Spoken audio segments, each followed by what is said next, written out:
Netanyahou ne cherche pas de vacances avec sa femme et son fils. Il ne vient pas demander un cessez-le-feu. La véritable raison de sa présence à Washington révèle quelque chose de bien plus inquiétant sur qui contrôle réellement la politique étrangère américaine en ce moment. Mais attendez, ce que je vais vous dévoiler va tout changer sur votre compréhension de cette guerre. Netanyahou craint que Donald Trump ne trouve une sortie de secours. En ce moment, il doit maintenir le battage médiatique autour de l'opération Epic Fury comme un grand succès, pendant que Trump s'enfonce de plus en plus profondément dans le bourbier et commence à autoriser des troupes au sol, probablement sous couverture kurde. La dernière chose que Netanyahou souhaite, c'est que Trump autorise un autre cessez-le-feu avant d'accomplir son objectif, l'effondrement de l'État iranien. C'est essentiellement l'objectif ici. Récemment, l'ancien ministre de la Défense Benny Gantz a fait une déclaration révélatrice lors d'une interview. Interrogé sur la nécessité éventuelle de troupes au sol, Gantz a répondu « Je n'exclus rien pour ces raisons ou d'autres, mais nous devrons voir comment les choses évoluent. » Lorsqu'on lui a demandé si cela inclurait des bottes israéliennes sur le terrain, il a déclaré « Je n'exclus rien. » Nous attendons depuis 47 ans et nous sommes arrivés à un point où tous les moyens nécessaires doivent être utilisés pour atteindre notre objectif. C'est un message à Donald Trump. Écoutez attentivement ce qui suit, car c'est absolument crucial. Mais cela devrait être un message à chaque membre du service américain sur qui donne réellement les ordres ici. Vous avez le ministre de la Défense israélien qui déclare qu'il ne peut pas exclure des troupes au sol. Qui est-il pour déterminer s'il y aura des bottes américaines sur le terrain ? Eh bien, il comprend qu'ils ont Donald Trump sous leur contrôle et qu'ils déterminent quand les Américains se battent, où ils se battent et comment ils meurent. Et comme cela l'a été dit précédemment, il n'y a rien que Netanyahou et l'appareil de renseignement militaire israélien que Benny Gantz représente ne souhaitent plus que des soldats américains morts dans une guerre au sol sanglante et coûteuse, car cela garantira une présence américaine dans la région combattant Téhéran et des appels à la vengeance de la part des États-Unis dans ce qui est maintenant une guerre très impopulaire. Donc si vous regardez très attentivement et examinez de manière granulaire et détaillée Donald Trump, en remontant au sommet de sa campagne, qui aurait pu se terminer à Butler, en Pennsylvanie, il faisait campagne en tant que président de la paix. Il dénonçait les guerres de changement de régime. Même Pete Hegseth avait dénoncé les guerres de changement de régime. Et puis, il y a eu cet étrange tournant où, après Butler, Donald Trump a reçu de faux rapports d'Israël selon lesquels Téhéran était en fait derrière l'attentat.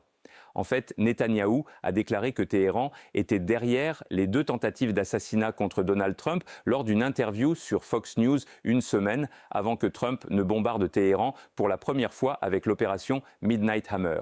Ils ont cherché un moyen d'entrer dans la tête de Donald Trump après être entré dans ses comptes bancaires et avoir alimenté ses campagnes avec l'argent de Myriam Adelson. Et maintenant, comme Netanyahou l'a déclaré en hébreu, son plan de 40 ans a été réalisé à travers Donald Trump. Saisissez bien l'importance de ceci. Israël a donc dicté toute la campagne, gardant Donald Trump sur la voie directe de la guerre, l'encerclant de conseillers et de gestionnaires alignés sur Israël comme Suzy Wiles, Marco Rubio et Pete Hegseth. Et maintenant, le moment est arrivé et ils l'ont dupé en lui faisant croire qu'il existait une solution facile ou s'il éliminait l'ayatollah qui était assis dans son bureau. Il ne se cachait pas comme Netanyahou court et se cache. L'ayatollah était dans son bureau et Trump s'est fait dire que si vous le bombardez simplement, le peuple iranien sortira et submergera les gardiens de la révolution et vous aurez une solution de style vénézuélien et vous choisirez le Juan Guaidó persan. Et cela a complètement échoué. Cela a radicalisé et électrifié le public iranien. Il y a maintenant des millions de personnes dans les rues de Téhéran chaque nuit qui scandent contre la coalition États-Unis-Israël, dénonçant cette guerre, déclarant leur résistance, déclarant la victoire ou le martyre. Et la seule façon pour Donald Trump est soit de perdre la face et d'abandonner, soit de suivre l'agenda israélien d'escalade constante jusqu'à une guerre au sol. Les Israéliens savaient que c'était le chemin qu'il prendrait dès qu'il a autorisé la liquidation de l'ayatollah. Et Donald Trump a maintenant ouvert les portes de l'enfer. Il est impossible de prédire avec certitude comment cette guerre va évoluer, mais on peut prédire avec une assez grande confiance que l'administration de Donald Trump va s'effondrer. Et maintenant, voici ce que personne ne vous dit sur cette escalade. Un clip fascinant datant de quelques heures seulement montre le ministre iranien des Affaires étrangères interrogé par NBC News. Craignez-vous une invasion américaine dans votre pays? Non, nous les attendons. Vous attendez que l'armée américaine envahisse avec des troupes au sol? Oui, parce que nous sommes confiants que nous pouvons les affronter et que ce serait un grand désastre pour eux. Donc vous dites que Téhéran est prêt et disposé à affronter l'armée américaine s'il devait y avoir des troupes au sol? Eh bien, nous étions prêts pour cette guerre encore plus que pour la guerre précédente. Vous pouvez voir la qualité de nos missiles, à quel point ils sont améliorés après la dernière guerre, car nous avons tiré beaucoup de leçons et nous sommes préparés pour toute autre éventualité, même une invasion terrestre. Nos soldats sont préparés pour tout scénario. Quand j'ai dit que nous les attendions, cela ne signifiait pas que nous attendions la continuation de la guerre. Non, mais nous nous sommes préparés à affronter tout scénario, toute éventualité, toute possibilité, et nous savons que nous pouvons. L'hôte semblait très choqué par cette réponse.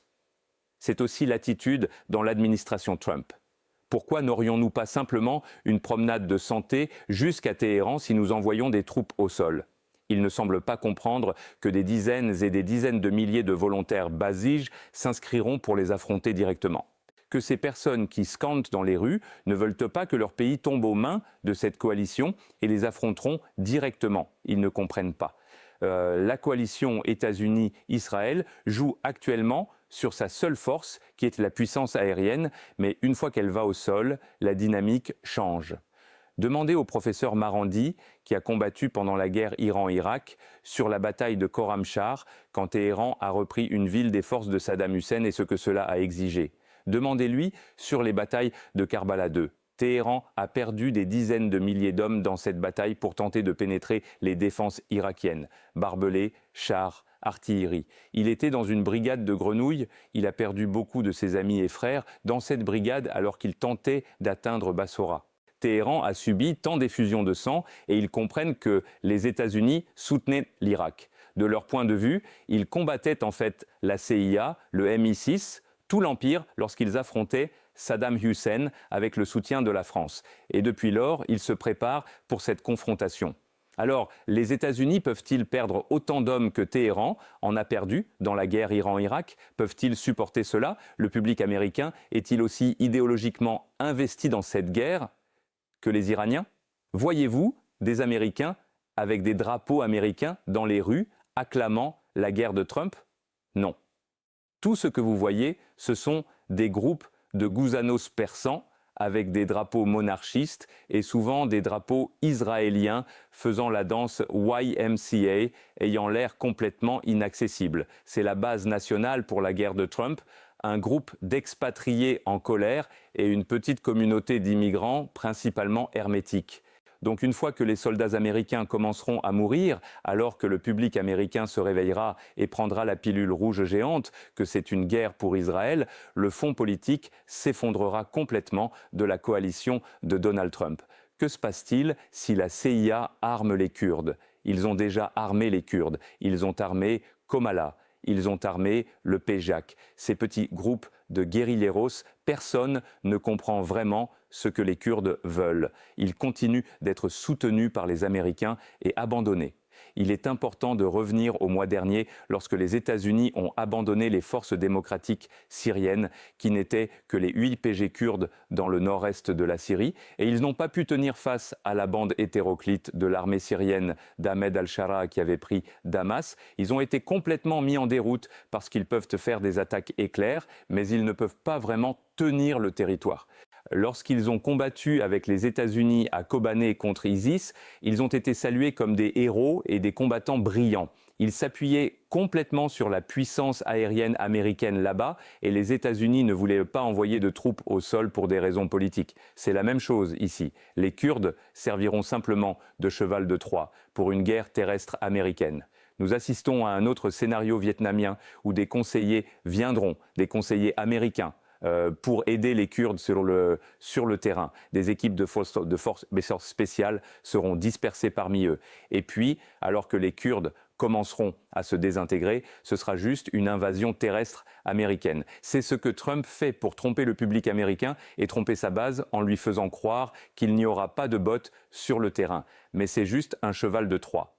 On ne devrait pas être surpris que lors du vote sur les pouvoirs de guerre, le sénateur Fetterman ait été le seul démocrate à voter contre. Le sénateur Paul était l'un des sponsors, le seul républicain à voter en faveur. À quel point les républicains peuvent-ils être aveugles? À quel point peuvent-ils être terrifiés par ces menaces de les défier aux primaires? Qu'ils n'ont aucune capacité à voir l'absence de justice, l'absence de constitutionnalité dans tout cela. Nous sommes arrivés au point où le Congrès ne déclare pas la guerre. Il ratifie les guerres que les présidents ont commencé, et cela s'étend encore et encore et encore, le pouvoir présidentiel. Et c'est le but du Sénat. Ce sont des institutions de l'ère de l'esclavage qui ont été câblées dans le système américain pour garantir la consolidation du transfert ascendant de richesses et l'autorisation constante de guerres impériales remontant à la guerre États-Unis-Mexique.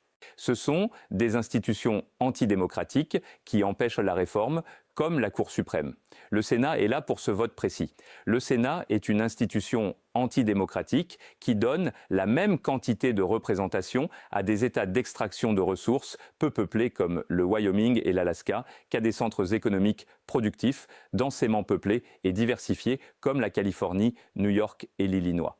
Ce n'était donc pas un vote qui représentait le peuple américain, c'était un vote qui représentait la classe dirigeante. Le peuple américain est solidement contre cette guerre et aucune quantité de propagande ne change cela. Et c'est aussi révélateur du scandale d'influence étrangère qui se déroule sous nos yeux que John Fetterman ait été le seul vote démocrate en faveur de cette guerre. Il tombe dans une sorte de coma, va à Walter Reed parce qu'il est déprimé et il en ressort comme si le Mossad avait piraté son cerveau et il est le sujet d'une influence étrangère israélienne et il ne pourra pas se présenter à la réélection. Il est impopulaire parmi les démocrates dans son propre État, pas assez populaire parmi les républicains. Son angle, c'est qu'il va démissionner et faire exactement ce qu'Eric Adams a fait. Ouvrir son compte bancaire aux milliardaires d'Israël First et vivre confortablement après avoir servi Israël au Congrès et autoriser les morts d'innombrables Américains pour la guerre d'Israël contre Téhéran. Pourquoi l'armée américaine ferait-elle exploser un navire nulle part près de la zone de bataille, non armé avec des armes offensives et contenant non pas des marins, mais des dignitaires? Il n'y avait pas d'armes sur ce navire. Ce navire avait participé à un défilé naval militaire en Inde et à des exercices conjoints. Il était dans les eaux internationales très près de l'Inde et très près de la côte du Sri Lanka. Et les États-Unis cherchaient une victoire psychologique spectaculaire après que la première étape de la guerre n'ait pas réussi à réaliser un changement de régime et que Téhéran ait riposté durement aux bases américaines dans toute la région. Ils cherchaient une cible facile et ont commis un crime de guerre écœurant qui montre vraiment à quel point peu d'éthique existe réellement au sein du Pentagone de Pete Hegseth. Vous voyez Pete Hegseth là-haut, au pupitre, au Pentagone dans son costume ajusté, cet ancien animateur de Fox News alcoolique qui dirigeait une organisation sponsorisée par Coca-Cola pour réduire les avantages des vétérans comme sa principale expérience avant d'arriver au Pentagone. Et il se masturbe pratiquement à la guerre, déclarant que les États-Unis feront régner la mort et la destruction toute la journée sur le peuple de Téhéran. Donc pour lui, c'était une victoire psychologique. Il voulait démontrer que les États-Unis sont sadiques et impitoyables et ne suivent aucune règle de guerre et humilier les Iraniens.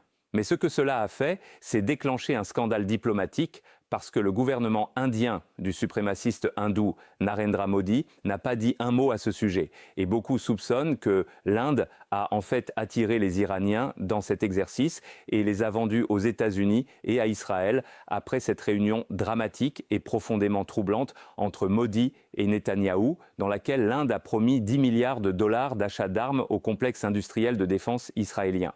Pourquoi? C'est pourquoi ils ne peuvent rien dire. Ils font partie de cet empire qui doit s'étendre jusqu'en Inde à travers Téhéran si cette guerre de changement de régime réussit. Et maintenant, il y a une crise en Inde. Les opposants de Modi sont dégoûtés par cela.